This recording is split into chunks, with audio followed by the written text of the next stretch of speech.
This is a picture that you see in the background. This is Irwin, Tennessee, and Unicoi, and you are facing Asheville. So you have the mountain range in the background over here.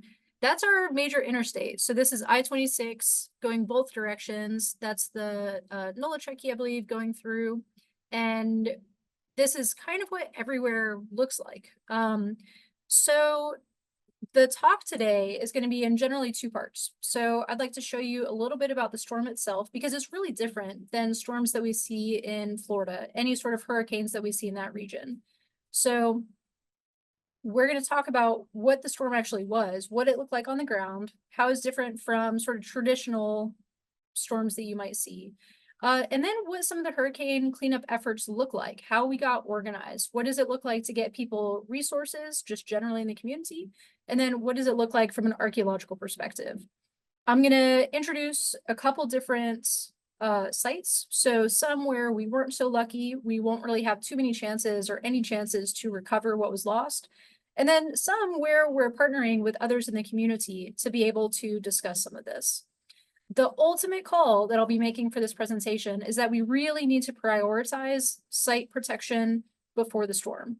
After the storm, we had a lot of misinformation. It was right before the election, so we had propaganda coming from all directions, massive mistrust of FEMA, massive misunderstanding of the duties of the National Guard versus FEMA, and then really just people needing more than what was given. So we had a lot of promises here, and we haven't seen too much deliverance. So we'll be discussing that as well. So overall, here's what this looks like. Our area is absolutely stunning. These are fire azaleas, which is in one of our ecological niches, many of which we actually have in this area of the world. This is in Northeast Tennessee on Roan Mountain, which is the dividing point between North Carolina and Tennessee. So this is actually a really critical mountain. Aside from it being stunning, the Appalachian Trail goes through here. We have massive amounts of revenue and economic and industrial revenue coming in because of this mountain through the Appalachian Trail. We have a lot of tourist dollars that come through here, so it's really critical. From an ecological and environmental perspective, you'll see the difference soon between the North Carolina impacts and the Tennessee impacts of the storm. And some of those are going to be because of the mountain ranges. They're so steep. They're some of the oldest mountains that we have in the world. So compared to Colorado, compared to out west, they're pretty gentle, but here is steep. So we have general pitches of typically our roads will be 10 to 30 degrees on some of the mountain roads. We have a lot of gravel. We still have plenty of areas where there's not internet. So communications can be difficult in an emergency situation. But it's what makes this area so wonderful. We have chanterelles, morels, we have trout all over the place. I think those are oyster mushrooms of some sort. I don't know. I wouldn't eat them. But the other ones I would. So it's really what people love here in any sort of outdoor environment. We have incredible rivers. This is technically like a temperate rainforest. We have more rainfall in Northeast Tennessee than people do in Portland and in some of those areas that are known for getting so much rain. So we have an incredible amount of water systems, huge ranges of water that come through the area, and the mountains are made for it. You can see in this image where all of the moss is, where this sort of zone is right here. It's made to absorb a lot of the extra water that comes through if we have storms, and then it retracts again. So the mountains have literally been carved out to adapt to larger or smaller amounts of water as that goes through. And in a topological sense, we have one of the most diverse states in the entire country. Around Memphis, which is West Tennessee, we have West, Middle, and East Tennessee. West Tennessee, it's going to be really, really flat. We have the Mississippi running through. It's just going to be floodplains. Tennessee or Nashville is literally a basin where you see that white in the center of the area. And on the right, we have the Smokies, we have the Appalachians, and then in the center, right over here is the Cumberland Plateau. Chattanooga up here, Knoxville, and then I am right up here. So this is an image of the information that we were told about the storm itself on the left. I was calling my family in Nashville saying, hey, you guys be careful. This is what we expect to happen. Maybe make sure that you have some extra water, you have batteries, everything's charged. What happened is actually on the right. So it was really, really different. Nobody was prepared because we thought, yeah, we'll get a little rain, we'll get some storms, but we're not going to get too much. But the reality was quite different. So this is an image of Helene as it was forming.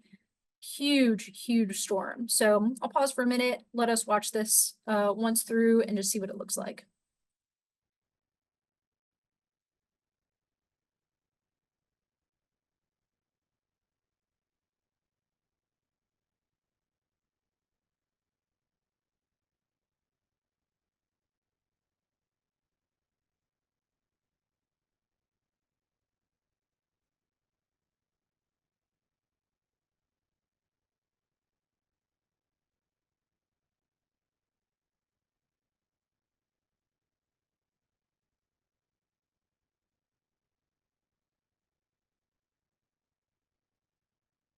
So right over Asheville with that and into the Tennessee mountains. Now, what was different about this storm is we had already had a really wet system that came through. So we had a preceding rain event around Tennessee, North Carolina. We had a low troposphere on the west side and a jet stream that sort of cut through right around that basin that goes through Nashville. There was also a high pressure system in the Atlantic that pushed Helene. It really converged right on the East Coast and on the seaboard, which is what you see on the right. The entire eastern seaboard was covered before Helene even came through while it was still in the Gulf. So what impacted this area the most is that we had pre-saturated grounds, and then within 24 hours, over 40 inches of rain in the Asheville and Black Mountain, Swannanoa region. So those are all in Western North Carolina, or WNC. So the estimate here, this is one image that shows an estimate of about 20 inches. ETSU climatologists have estimated 40 inches of that same system in some of the highest areas where there was that pre-saturation because of those storms. So because of the topography, everything feeds in to our river systems, of which we have really three major ones in the Tri-Cities region. So Bristol, Kingsport, Johnson City. And then Western North Carolina, there's a whole different segment of rivers. So this is a really wet area in the mountains. So this is real-time news. This is from screenshots that I took of Facebook, just trying to figure out what was going on. Like a lot of people, I don't have cable. I don't have news that I can just pull up on the TV. So I'm really getting everything from social media. And I was actually on an AHAR call when it hit almost a little over a year ago, a year and 2 weeks, I think.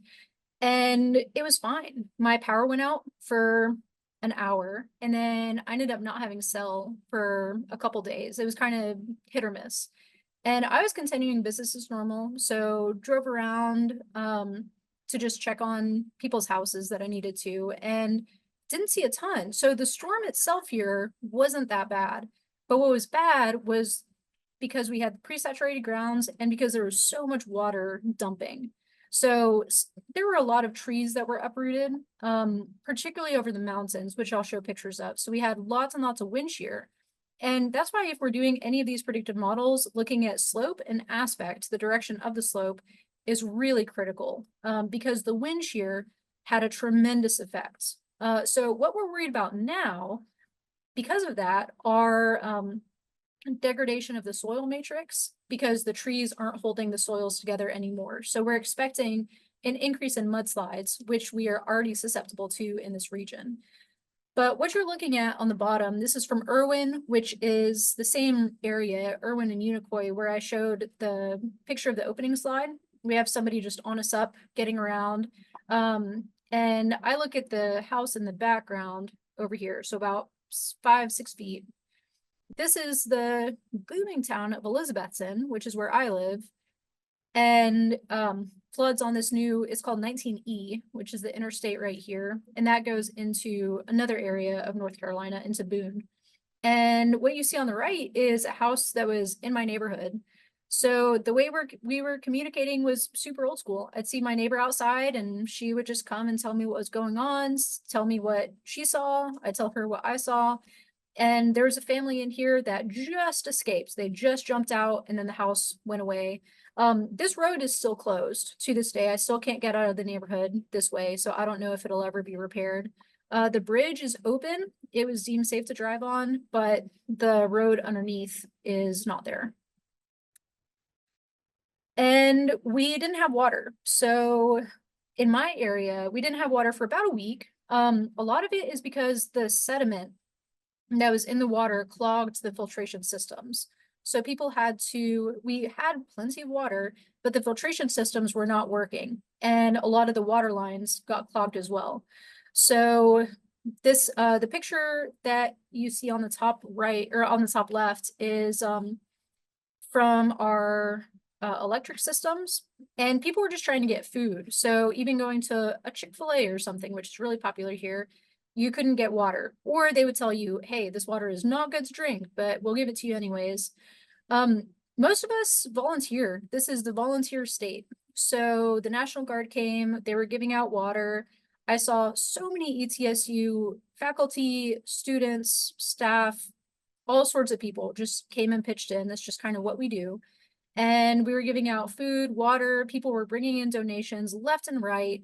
The organizers that you see on the bottom right would give out lists every day to just say, hey, here's what we need today based on what we're hearing from people up on the mountain.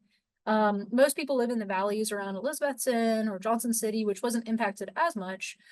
Kingsport wasn't impacted as much. It was really closer to the North Carolina-Tennessee border. So everybody was really contributing, as you do in an emergency. But what's difficult is that we didn't know which transportation systems would work and which wouldn't, and it was changing constantly. So this is the Nolichucky River, this in Greene County, which is just south of Johnson City. And most of the bridges were washed over. So all sorts of detritus, electric lines, we had different toxic chemicals in the water because we have a lot of industrial plants around here. So many bridges were out. And I have numbers coming up soon. This is an image of Hampton High School, which is right behind me. Where I live, there's a small mountain, Jenkins Mountain, that separates it.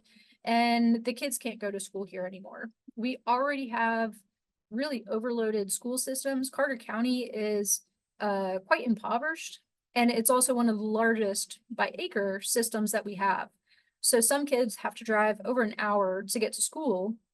Now they need to go even further because we don't have Hampton anymore. The water hit here really bad. There's a senior center where people live in mobile homes. Many of those had water going in 3-4 feet, including a lot of veterans as well. And I have a picture or a couple of videos to show you all, and then I'll cheer things up, I promise, just a little. But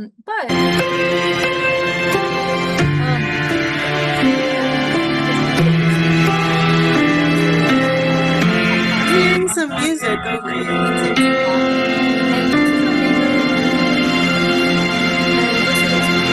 After the hurricane, the water receded really quickly, but we see that it's been changed. Lindsay, I think there's music over the video. The issue is that a lot of people were cut off with the states, particularly Asheville, North Carolina. There wasn't a way to get in or out. In our area, we were able to get materials because the roads to the west were open and roads to the north and south were generally open. But going east, it looks like this. And all the back roads. Hey, Lindsay, are you able to mute the music? Here's another version of Buffalo Mountain that I'd like to show you all. Yeah, and just if you can mute the music, where Lindsay. You see cars, you see dumpsters, you see mobile homes, all of this just sloughing off. That bluff is new. And what I'd like to highlight here is something that's going to come up soon. The velocity of the water was actually greater than that of Niagara Falls. So we see this huge swath of land that was stripped to bedrock or to bluffs on one side. And then we see deposition of this mud fluff basically for 3 to 5 feet. So what you see here is Johnson City behind this mountain, that's Buffalo Mountain, and Embryville, which is kind of over here and then across over here. And that's an area that was hit really, really hard. Pretty much everything there was totaled. So what was different about this flood is that it wasn't localized. This hit hundreds of square miles. So what you're seeing in these videos isn't unique to these particular locations. We see this across all of those major rivers. And in our area, it's going to be the Nolichucky is the one that we talk about the most. We have a couple others, and I'll show you images later.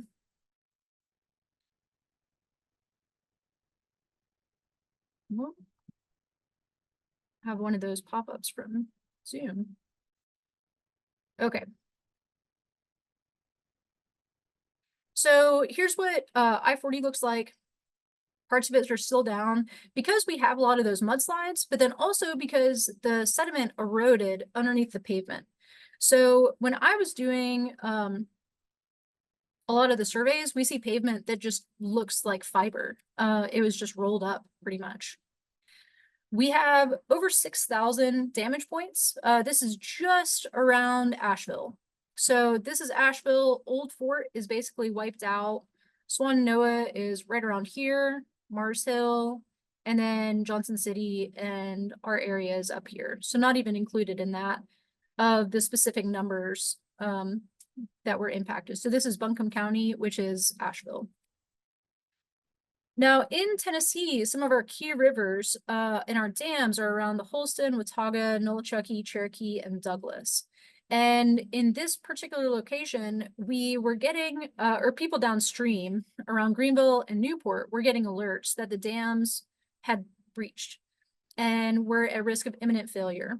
And they did breach. That's what you see on the left. But none of the dams failed. So that would have wiped out so much more. Everybody was really, really fearful that that was going to happen. So I think although all of this happened, on the bottom right, you can see what the roadways look like around here. They were saved by the dams being in place. You know, of course, there's arguments about how good a dam actually is. A lot of these were put in during, you know, they were put in by TVA, Tennessee Valley Authority, and there are plenty of arguments about the ecological significance and the cultural significance of having dams. But regardless, here we have dams. People built houses right next to the water because they were protected by dams.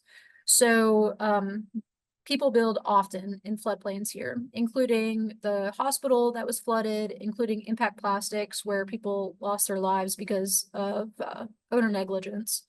And we see the effect of it, but thankfully the dams held. But this is what it looked like afterwards. This is in Greene County. This is the Nolichucky. And you can still see all of the scars, same as you could if you were to go to Louisiana and look in those areas. You can see where the hurricane crested. That's still the case here and will be for a while. So nobody could drink water for a while in certain counties and certain areas. It was kind of interesting. Some areas you could have water, but you didn't have electricity. Some areas you had it kind of vice versa. People cycled with having cell service. So it was pretty classic an emergency situation like that. But what I'd like to shift to now is showing you what some of the cleanup activities looked like that I had the opportunity to participate in. So the way that Tennessee cleanup and North Carolina cleanup occurred was pretty different. So I was involved, although I'm in Tennessee and I've been involved with Tennessee cleanup activities, my on-ground monitoring experience was North Carolina. So when there's an archaeological site noted in the state site files, there needs to be an archaeologist on site with masters in hand, SOI qualified, for FEMA's waterway cleanup. And everybody was wonderful when I worked with folks. Everybody wanted to do a really good job. FEMA and their subs tried to hire local subcontractors, which really made a difference to get dollars back into the economy. Because to this day, there's still people sleeping in trailers, tons and tons of people displaced. So here's an example of the mudslide that I was discussing previously. The interface is just weakened. So if you drive through any of the mountain ranges now, you can look uphill and see in the background here, all the trees bending in particular ways. Our trees, the trees in Florida are made to be flexible. Here they are not. So we see a lot of a certain aspects on those hillsides of trees pointing in a certain direction, just because of the sheer wind force and the instability brought by that. Archaeologically, we have a few questions too. This is right around Greene County, just south of the dam that I showed y'all. To this day, we still have people burning. That's kind of been the method of cleaning this up. So the smoke in the background has just been part of our landscape for quite a while. But the interesting part here, this is an area a site that did have human remains. This is not the location with those remains. However, on doing the pedestrian survey to make sure that everybody was safe, we noticed these holes in the ground that is in a site that has been excavated on multiple occasions, pretty significant site. And we've never seen anything like this. So we're seeing unusual activity, geomorphological activity at some of these archaeological sites. Our best guess is that the soil was unstable based on features, not human, and water came in, sort of cycled through almost like a little mini hurricane, and then came back out, bringing the sediment with it. But we're not sure. Excavations, just a small 50 by, indicated that there were not any cultural materials there, but there was potentially intact strata, which will come up later. So this is an image from Swannanoa, and this was a pretty hard hit area. This is what a site looks like before cleanup. So in this particular area, the river used to be here, and as you see, is now in the foreground. All that I could think of, this was, Kimberly, your talk and your journal article came up a lot, where what are we going to see down the line? And it's plastics, again and again and again. You know, of course, emotionally it's difficult, intellectually it's difficult, but just seeing this is hard. So here's what it looks like. We just see people's houses, we see dumpster containers, tires, there's things of gas containers, and all of it was cleaned up. So it's a story of hope. On the one hand, there were 20 crew members working nonstop. These guys were actually from Wisconsin, had been on the ground. This was February, had been on the ground without a day off since October, doing the cleanup. So really, really incredible. And this is part of why my call comes in. This picture is because in some of these areas, after that heavy machinery, those ruts were up to my thigh. So there's not going to be too much chance of an archaeological site being identified the way that we do archaeology in the US with something like this. So if we're just looking at pieces of pottery or little sherdlets, you know, an inch in diameter, it's going to be difficult to see, even though there are documented sites here. The part of that is because of the flooding. Part of that is because to get the heavy machinery in such a soft flooded area, they had to put the really thick oil-laden boards down so that the machines could get across as they were routing the river back to where it used to be. So just a couple other images of what this did look like, so you all see. So there'd be a chainsaw crew that would come in, get the big stuff and the small stuff. A few pieces of machinery would come in and separate out hazardous and non-hazardous, and then different organic materials, and then clean those up. So here's what it looked like before and then after. So really big difference. We had people from the community come by all the time to check in, to say hey, to, you know, walk their dogs by and see what it looks like, because these are their houses. This is their community. And we see that. So we saw different figurines all the time. We saw clothes. This is the image that I had in mind, talking about the asphalt looking like carpet. And baseball cards, NASCAR cards. We have people who are trying to collect things we were asked to, if we see pictures on the ground, to keep all of the pictures of people so they can try to reunite. And as many of us know, if we're looking for missing people, FEMA has different considerations based on the intactness of that person. So there's differences in counts of people that are missing, people that are known deceased. And it's hard because people in the community come by pretty often just saying, if you see a picture of this person, we need it for his mother, or we need a picture of this, or somebody was collecting watches. People are collecting all sorts of stuff. And most people are really altruistic with a lot of this. But you never know what you're going to see. So this is not an altered photo whatsoever, but just you never know what's going to happen. So dumpsters moved like anything. We had a baseball coach came by asking if we could find the bases from the baseball field a mile down the road so we could get it back to the kids. Refrigerators move like it's nothing. But it's useful to have this area clean again, mentally for residents, mentally for the area, and then also so we can just try to establish normalcy. Now, like I mentioned before, this was right before the election came up. So we had a lot of people who were very angry at the government, a lot of propaganda that had been going on, and we saw the direct effect. So people that were trying to help with government tags were not welcome in certain locations. So it made recovery more difficult in some areas. Now, I'd like to move now to Tennessee. I have a story where we won't really be able to reestablish, most likely, some of these critical sites. And then I have another story where we're actively working to reestablish what we've done. So we did have the Spanish in Tennessee. We know that, so we have stories of DeSoto and Chattanooga. We also have stories of folks around here. So Juan Pardo, we have Jora and Toccoa right up around here. And we, so there's been a lot of work at the burial site at Jora and Toccoa.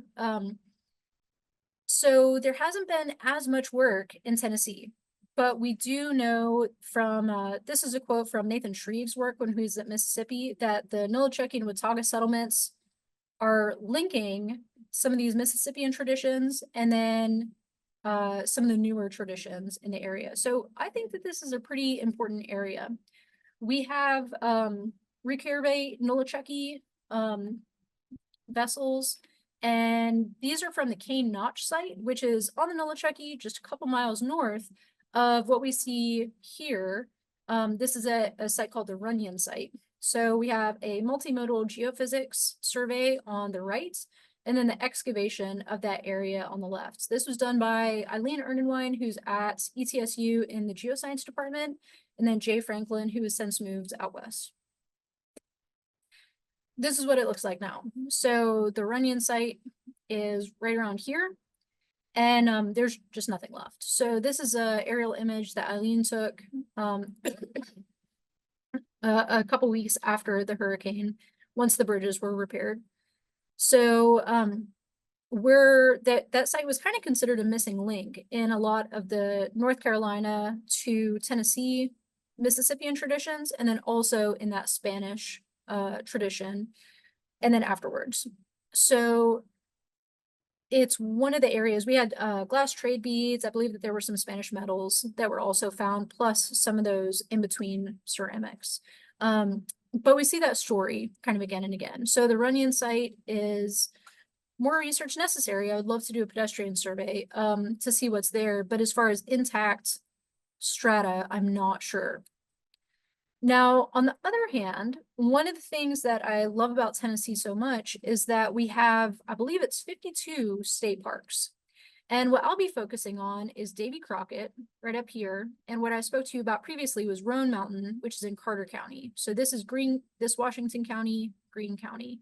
So Davy Crockett Birthplace State Park is right on the Washington-Greene County border.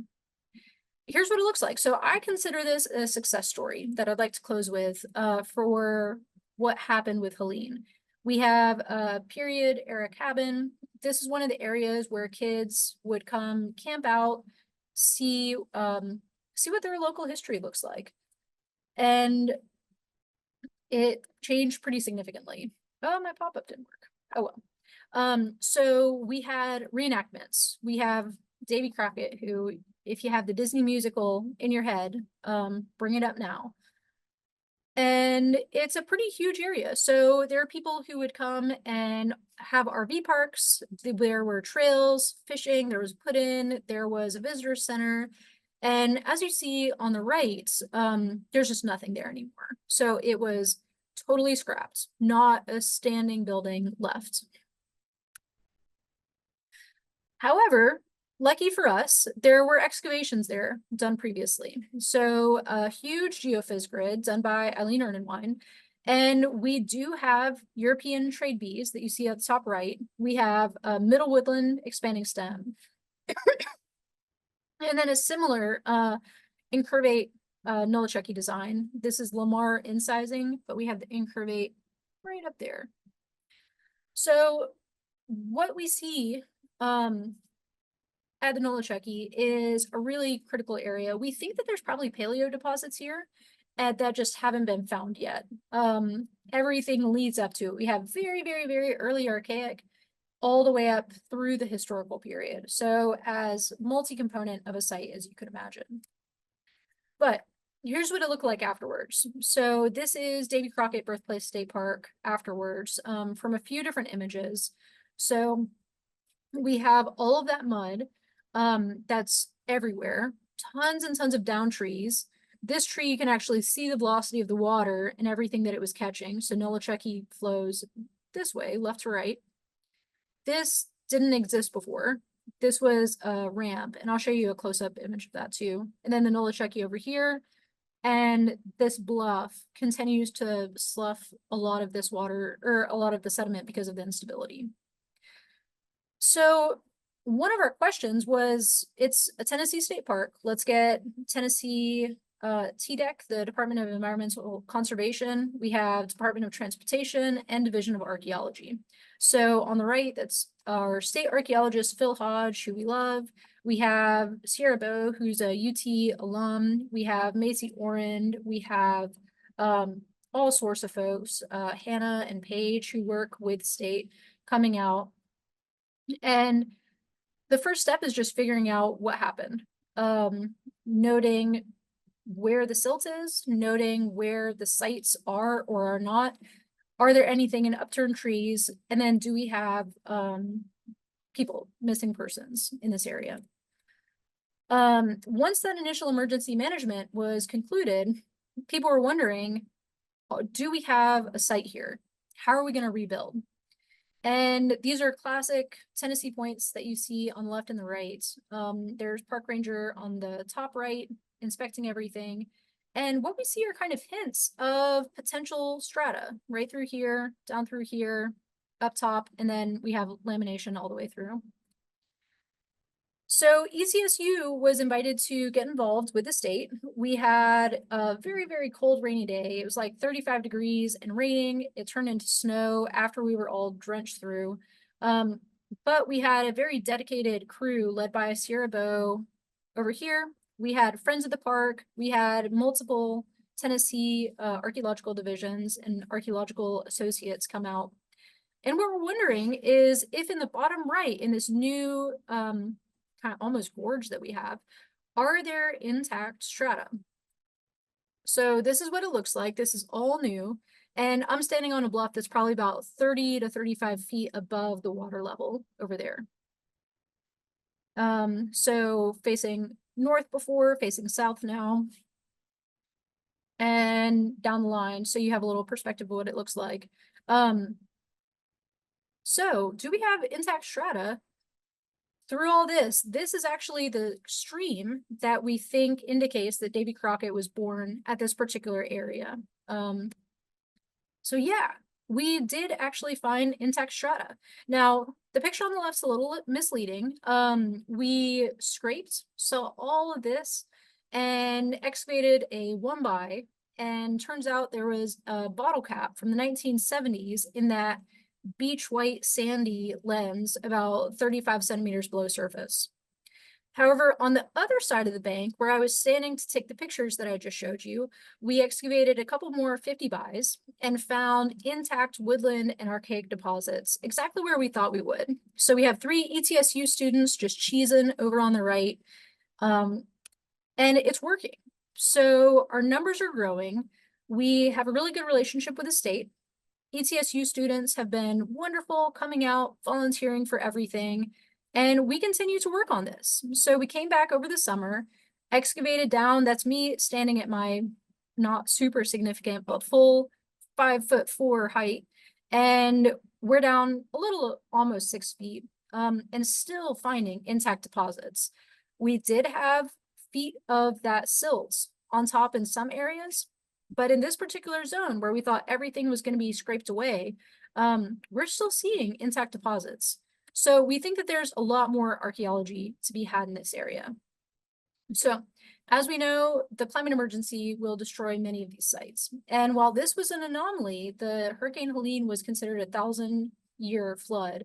There are people that are getting deep cores right now to determine, is this actually a 1,000-year flood, or do we have these maybe every 1 to 500 years? We know that the storms are intensifying and acting in different ways.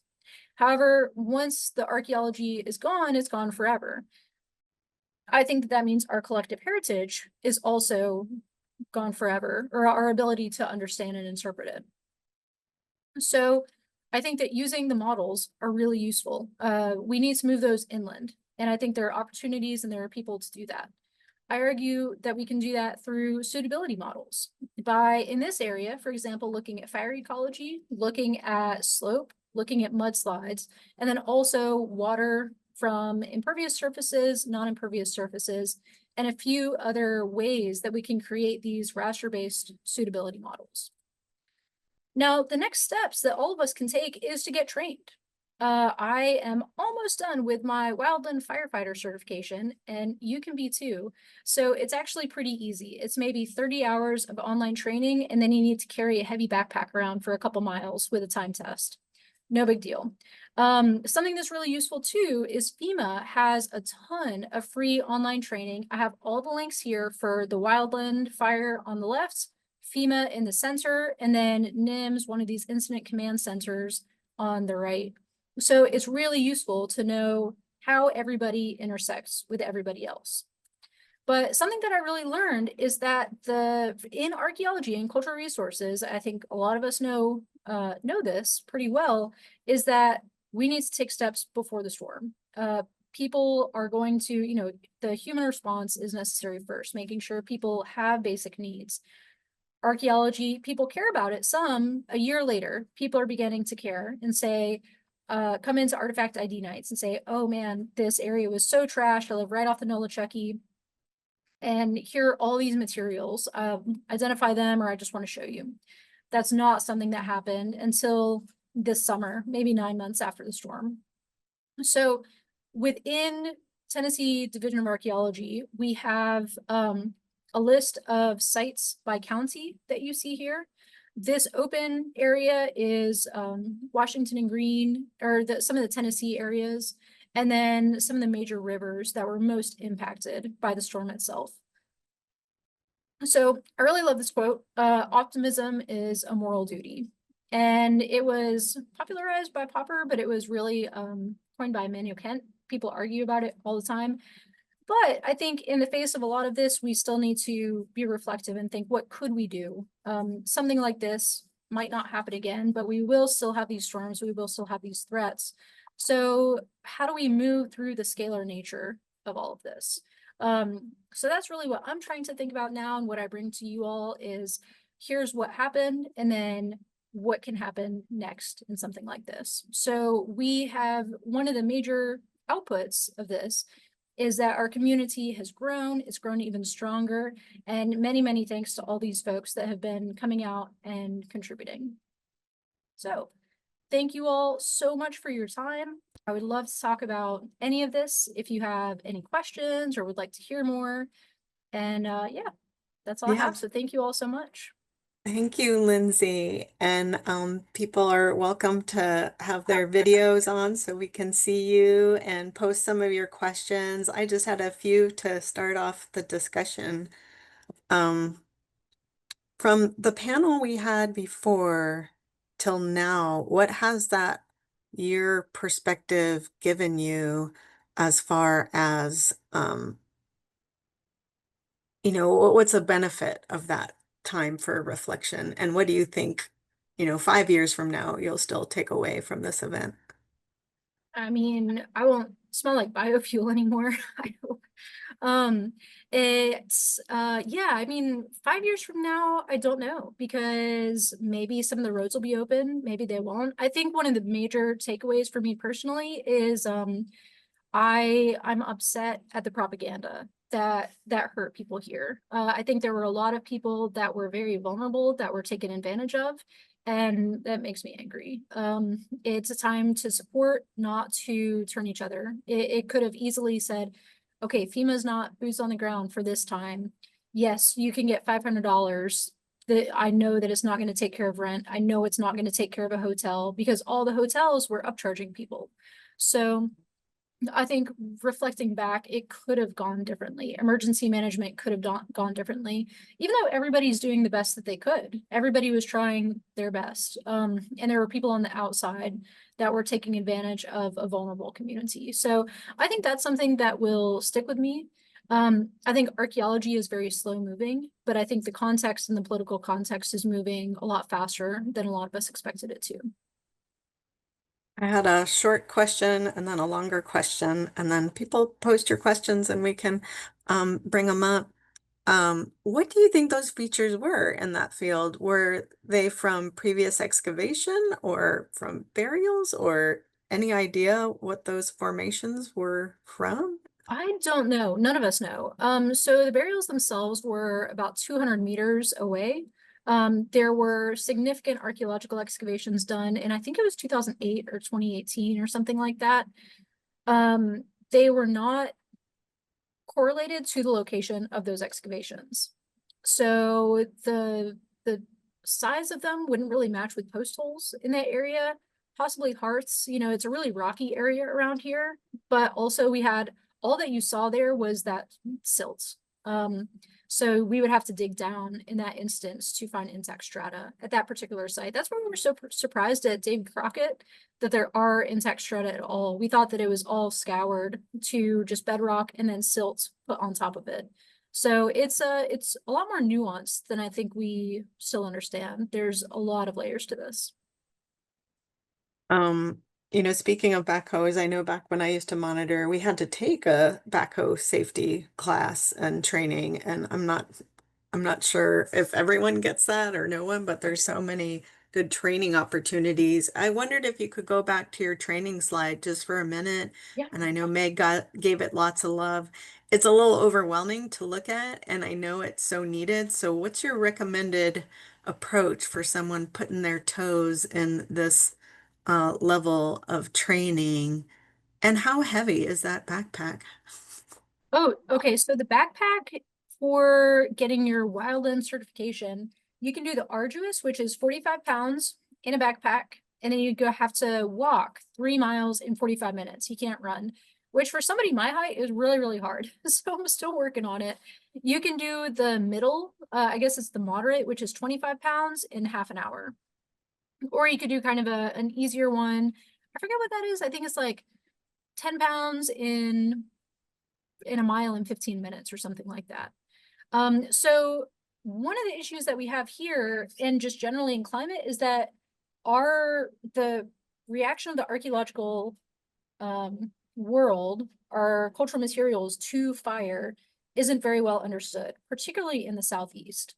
So what I'm curious about, oh good, that is sharing. Do you mind to make it bigger? It's in your, I don't even know. Yeah, yeah, yeah.